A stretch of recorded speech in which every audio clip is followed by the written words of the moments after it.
Hello, excuse me. Hello, everybody. I'm going to send you this screencast to hopefully walk you through this one page of the social injustice site that we have begun working on, and that you will only be working on this one page over the course of the break.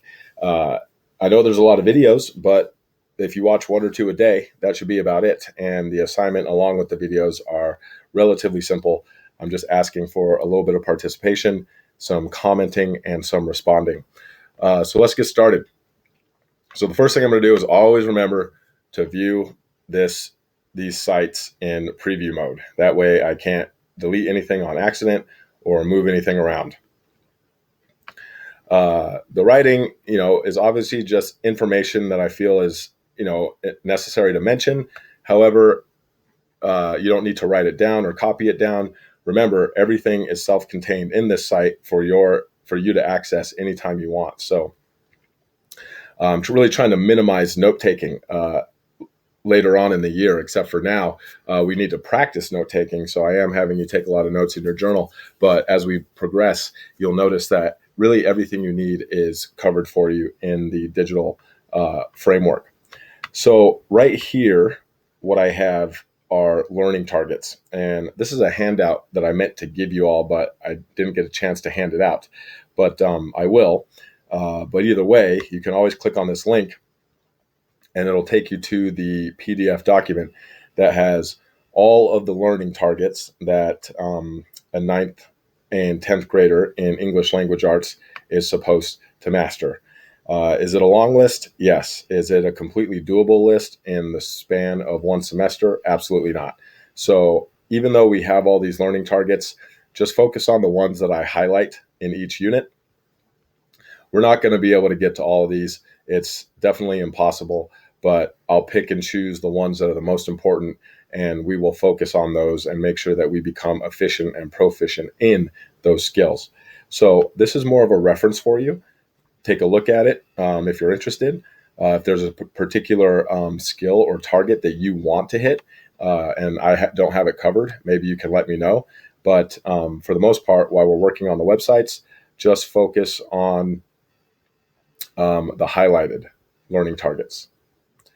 So back to the site. All right, so I have essential questions and objectives, and I will have these on every site. They're very important for you to know what's going to be expected of you. These are the objectives. This is how your proficiency level will be measured. Do you meet these objectives? If so, you pass. If not, then you'll have to do it again. Essential questions are essentially just guiding questions, questions that you'll always refer to as you move through these units and try to come up with answers with, but there's really no yes or no answer, no right or wrong. So what these are for is to help you with your reading comprehension and also to form arguments and build evidence. Remember, everything that's underlined in the website is a link. I find that it might be useful for students to know exactly what an essential question is and also to know exactly what a objective is. So I link them. You can click on it, get a quick definition here. Hopefully it helps you. If not, well, too bad. I know that there's a lot of information embedded in these sites, and so much so that it could possibly be a little overwhelming. But believe it or not, I do that on purpose because one of the main elements I'm trying to foster in students is student choice and students becoming accountable for their own learning. So some of this information you will see is repetitive. It may be delivered in text version, like you see here, or it may be delivered in video, like you see here. So if I'm to click on this link about what a KWL chart is, it is going to give me, take me to a website that describes a KWL chart. And if I'm more the reading type that wants to take notes and use something like this, maybe print it out, put it in my binder, then this is something that's going to be useful to me.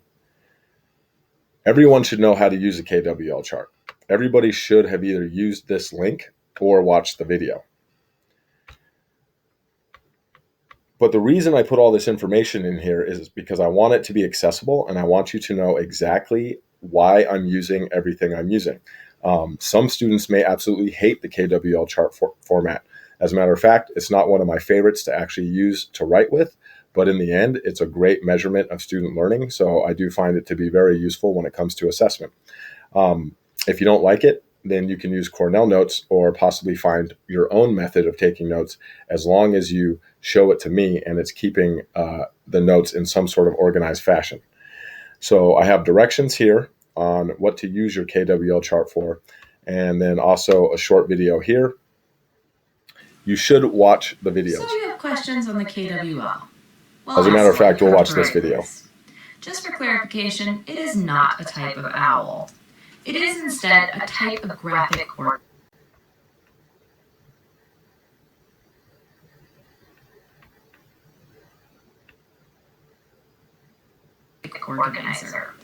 This is a nice collection for research on topics. It's a great way to start a unit or start a paper. The basic structure is a 3-column note. You've got a column for each topic, starting with K, what you want to know. And this is you brainstorming what you already know about a topic. These don't have to be facts set in stone. They're things you think, and you can leave question marks to come back on.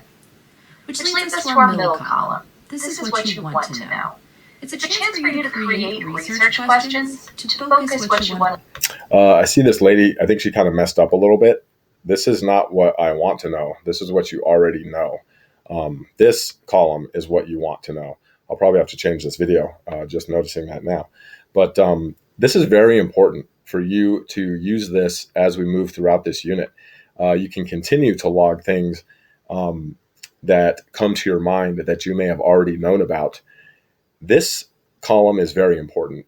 If you aren't coming up with questions or things that you want to know, then you're not engaged in the unit and you're not really understanding what's going on. And at the end, this should probably be the most filled out column. You should probably have the most information in this column, because assuming you didn't know that much about the subject to begin with, at the end, you should know very much about the subject.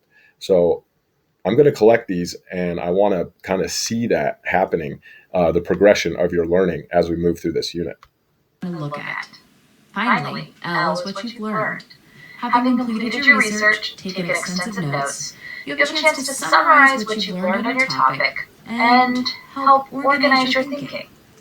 For example, if we are looking at owls, I can gather what I know. They're nocturnal with big eyes. They have wings and they fly. I think they eat mice. They're a type of bird. And when I was a kid, there was a poem about one with a girlfriend that had to be a cat, and they went away on a boat, and there was a guitar, and anyway. Also, they're really trendy in fashion right now. Necklaces, pillows, you see them pretty much everywhere and all. Okay, so this is really cool. You notice how she writes down things that she even might just think or suspect that she knows, even if she doesn't know for sure. You can write those down.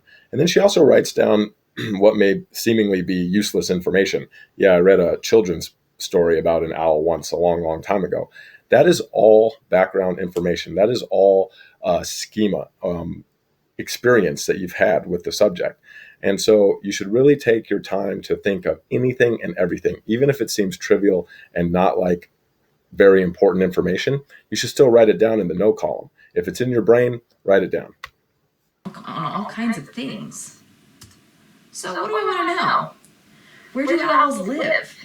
Do they have families? Can they really carry the mail like in Harry Potter? Do they eat mice? How do they see in the dark? So after a little bit of research, I'm able to bring back my notes and finish with this. They live everywhere in the world except exclusive islands like Antarctica and Greenland. They in a group are known as a parliament, although they're typically a solitary creature. They eat their prey whole, and then what they can't digest goes out as little pellets. They use echolocation.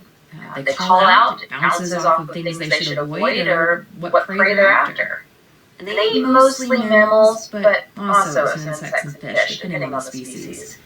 And I couldn't find an exact answer about whether or not they can carry the mail. So, if I was stuck, I might start another column, an S column, still want to know. Really, do they carry the mail? So the KWL, it's to collect your knowledge, focus your research questions, and collect and organize your learning. If you have other questions, please contact your teacher.